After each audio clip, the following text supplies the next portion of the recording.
माताजी, पिताजी, झोपड़ी में तो आग लग गई। एक समय की बात है। परमेश्वर कबीर जी के सत्संग में भगत रंका और उसकी पत्नी बंका जाया करते थे।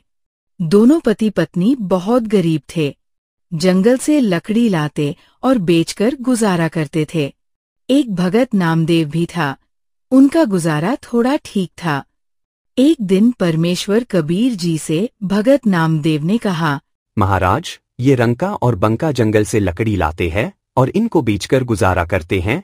बहुत ही निर्धन है। झोपड़ी भी ढंग का नहीं है। इनको कुछ धन दे दो। भाई, ये धन ना लेते, मैं देना चाहता हूँ, पर नहीं लेते इनको तो विष दिखाई देता है। भगत नामदेव ने फिर प्रार्थना की तो परमेश्वर कबीर जी ने अपनी सिद्धि शक्ति से गृहिणी सोने के आभूषण अच्छे बनाए और चांदी के। फिर रंका बंका के रास्ते में आभूषण डाल दिए और परमेश्वर कबीर जी और भगत नामदेव एक झाड़ी के पीछे बैठ गए। थोड़ी देर बाद रंका आभूषण के निकट आया तो देखा कि आभूषण है, और पीछे देखा कि मेरी पत्नी आ रही है। और पत्नी, औरत के अंदर आभूषणों की घनी कसक होती है, और कहीं ये किसी का धन पड़ा देखकर नीत न डुबोले। उसने पैर से मिट्टी डालने लगा।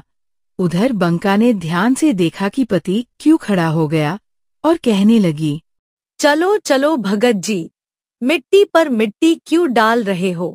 ये सुनकर रंका भगत जी आगे चलने लगा। उसकी पत्नी आभूषण की तरफ देखा भी नहीं और आगे निकल गई। ये देखकर परमात्मा बोले, बोल भाई नामदेव, कैसे दूं? ये धन ना लेते। उन दोनों का बुद्धि इतनी ही काम करे थे। और कोई तरीका अपना लो महाराज। ठीक है नामदेव, जो तू कहेगा वो तरीका अपना लेंगे, समय आने दे। एक दिन परमात्मा सत्संग कर रहे थे। भगत रंका और उसकी पत्नी बंका सत्संग सुन रहे थे और साथ में भगत नामदेव भी था। उधर से क्या हुआ, लड़की चारपाई पे बैठी थी और झोपड़ी में आग लग गई।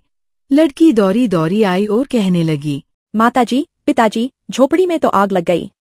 कुछ बचा है कि सब जल गया? एक चारपाई बचा है पिताजी। उस चारपाई को भी आग में डालकर आजा बेटी और सत्संग सुन ले। चारपाई ने सत्संग में बाधा कर दिया। क्या आनंद आ रहा था सत्संग में। ये सुनकर भगत नामदेव को समझ आया कि भगत तो ऐसा होता है। और फिर परमेश्वर कबीर जी ने भगत रंका के लिए एक सुंदर महल बना दिया।